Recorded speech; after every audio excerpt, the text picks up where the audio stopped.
Siamo qui all'Osservatorio Vesuviano col dottor Giuseppe De Natale, dirigente di ricerca dell'NGV Osservatorio Vesuviano. Dottore, perché i vulcani che dormono devono essere studiati ancora di più? Perché in genere sono vulcani di cui non si ha un'esperienza diretta recente di quello che fanno prima delle eruzioni, quindi tutti i loro meccanismi pre-eruttivi, e quindi noi li dobbiamo in qualche modo estrapolare o dal cronache del passato. Per esempio nel caso del Vesuvio noi qualcosa sappiamo perché c'è stata attività anche in tempi abbastanza recenti, anche se non recentissimi, cioè fino al 1944. E quindi per i vulcani che non eruttano da molto tempo, come per esempio i Campi Flegrei, in cui l'ultima eruzione è nel 1538, oppure Ischia, in cui l'ultima eruzione è nel 1320, è molto importante studiarli per poter capire, anche senza un'esperienza diretta, quali possono essere i comportamenti del vulcano prima di produrre un'eruzione. Campi Flegrei, quali sono le ultime ricerche, insomma, gli ultimi studi fatti sui Campi Flegrei e la loro importanza per determinare soprattutto la pericolosità vulcanica? Allora, i Campi Flegrei sono sicuramente l'area vulcanica sulla quale negli ultimi decenni si è investito di più in ricerca, perché come sapete ci sono stati i fortissimi episodi di bradisismo degli anni 60 e degli anni 80. Pensate che dal 69 all'84, alla fine dell'84, il suolo del porto di Pozzuoli si è sollevato di 3,5 metri. Sono fenomeni enormi, insomma, spettacolari, e che testimoniano di una dinamica interna molto molto evidente. Quindi ci sono stati molti grossi progetti. Io personalmente ne ho guidati alcuni, tra cui quello più noto è sicuramente il Campi Flegrei Deep Drilling, in cui per la prima volta si sono programmate e in parte sono già state fatte le perforazioni del vulcano a scopo puramente scientifico. E noi abbiamo pubblicato recentemente un articolo in cui praticamente dalla prima di queste perforazioni, che ha raggiunto i 500 metri nell'area ex industriale di Bagnoli, abbiamo evidenziato delle cose molto importanti per la ricostruzione dell'attività della caldera. Per esempio, per la prima volta abbiamo rinvenuto strati di ignimbrite campana diciamo in profondità, perché finora l'ignimbrite campana era stata analizzata in affioramento, e abbiamo datato campioni di tufo giallo e ignimbrite campana in profondità. E già questo ci ha fatto cambiare notevolmente molte delle idee pregresse sulla genesi della caldera flegrea.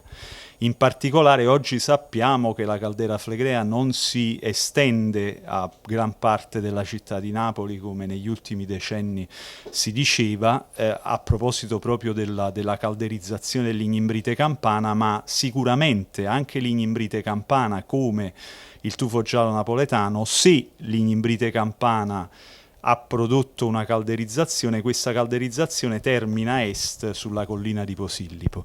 In realtà il nostro studio, per gli spessori estremamente ridotti di ignimbrite e per l'estrema superficialità in cui l'abbiamo rilevata, mette anche un grosso punto interrogativo sul fatto che l'ignimbrite campana stessa abbia prodotto una calderizzazione nei Campi Flegrei. Ci sono altre ipotesi già diciamo enunciate da lavori pregressi di altri colleghi, in cui appunto l'ignimbrite campana veniva attribuita a delle zone molto più a nord dell'area flegrea, e quindi le eruzioni dell'ignimbrite campana avrebbero soltanto marginalmente investito l'area flegrea. Ecco, quello che noi abbiamo trovato nel primo pozzo Campi Flegrei Deep Drilling in fondo supporta questa visione, in cui l'ignimbrite campana forse non è stata prodotta nella caldera dei Campi Flegrei. Noi adesso stiamo per iniziare un'analisi a tappeto dei vecchi pozzi dell'Agip, che furono analizzati molto superficialmente all'epoca. In particolare non furono effettuate datazioni, noi le faremo perché i campioni ci sono ben conservati dall'ENI, e questa analisi potrà rispondere definitivamente a questa questione molto importante. Tenete presente che l'ignimbrite campana è l'eruzione più forte mai avvenuta in Europa, almeno negli ultimi 100.000 anni, forse di più. E che dire, ultimamente c'è molto interesse sull'ultimo episodio di bradisismo, quello che sta accadendo da una decina d'anni a questa parte, quindi dal 2005 circa, in cui noi assistiamo a un sollevamento del suolo a ritmi molto più bassi di quelli dei grandi episodi di bradisismo del passato, degli anni 70, degli anni 80, però molto costanti, che durano molto nel tempo, mentre per esempio tipicamente quegli episodi duravano 2, massimo 3 anni, noi stiamo assistendo invece almeno da 10 anni a un sollevamento a basso tasso ma molto costante. E questo è un fenomeno relativamente nuovo, ci sono molti colleghi che stanno analizzando questo fenomeno. Diciamo, recentemente si è dato molto risalto all'analisi dei dati geochimici, che anche noi abbiamo analizzato e sta per uscire un nostro lavoro. Ci sono delle interpretazioni anche discrepanti, alcuni hanno dedotto dall'analisi dei dati geochimici dell'ultimo decennio l'avvicinarsi, quindi un'intrusione magmatica a bassa profondità. Noi invece dalle nostre analisi pensiamo che sia assolutamente da escludere.